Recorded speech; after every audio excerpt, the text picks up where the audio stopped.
Usia Golden Age adalah saat yang tepat untuk memberikan pembelajaran ke anak, salah satunya bahasa Inggris. Tapi gimana nanti bahasa Indonesianya? Apakah anak akan kehilangan kemampuan berliterasi dalam bahasa Indonesia? Jawabannya, tidak juga. Dalam video kali ini kita akan buktikan bahwa belajar bahasa asing akan mengganggu bahasa Indonesia anak itu adalah masalah pembiasaan. Dan di akhir video ada beberapa langkah loh untuk membiasakan anak berbahasa Inggris.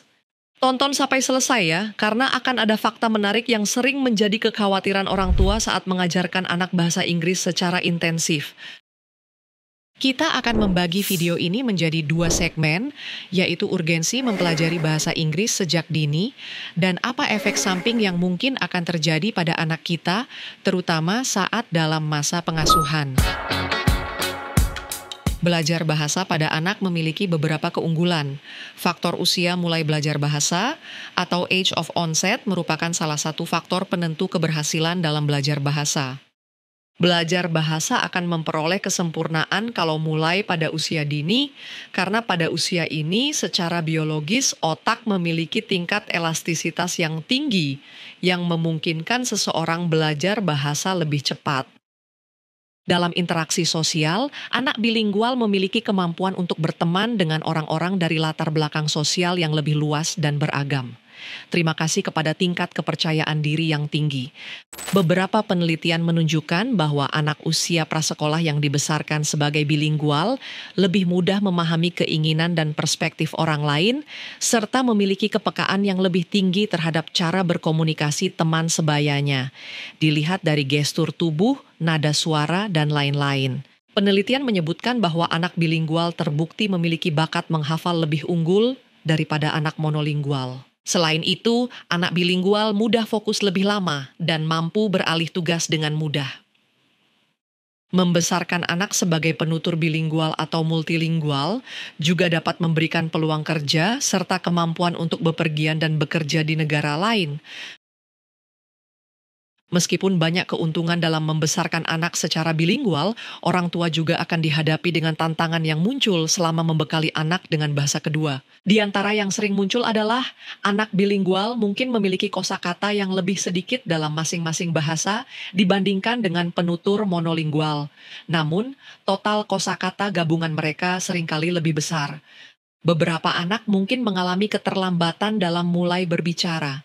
Namun, ini biasanya bersifat sementara, dan mereka akan mengejar ketertinggalan seiring waktu.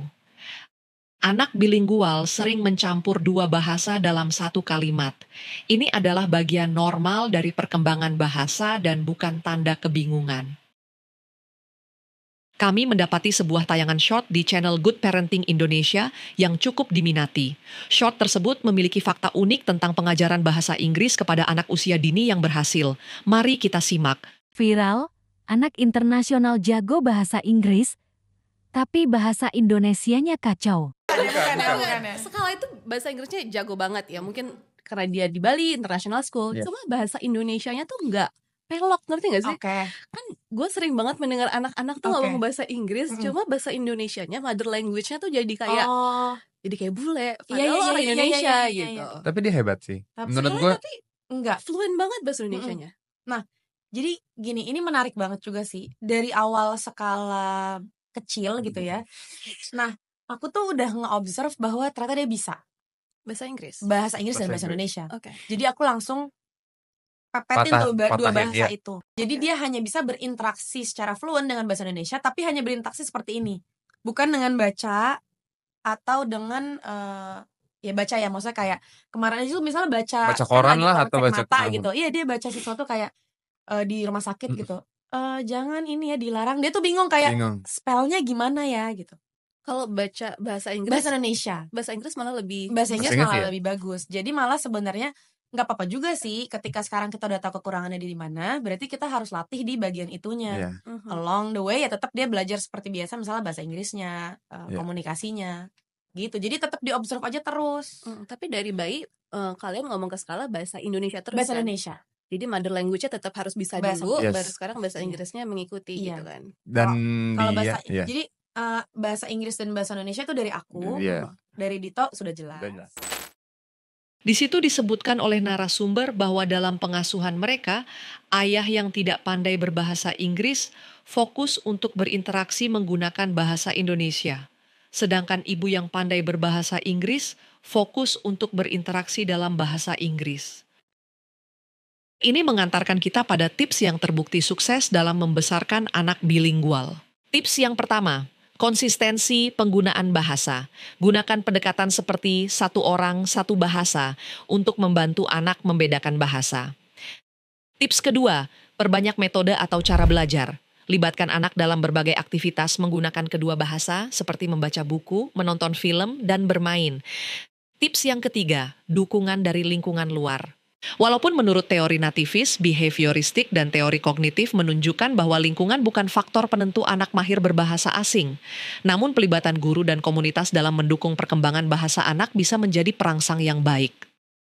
Tips yang terakhir yang keempat, sabar dan positif. Setiap anak memiliki kemampuan berkembang yang berbeda, tidak untuk lebih unggul dari yang lain. Namun setiap anak memiliki potensi dan keunikan tersendiri. Dukung mereka dengan penuh kasih sayang dan kesabaran. Konsistensi akan membuahkan hasil yang pasti.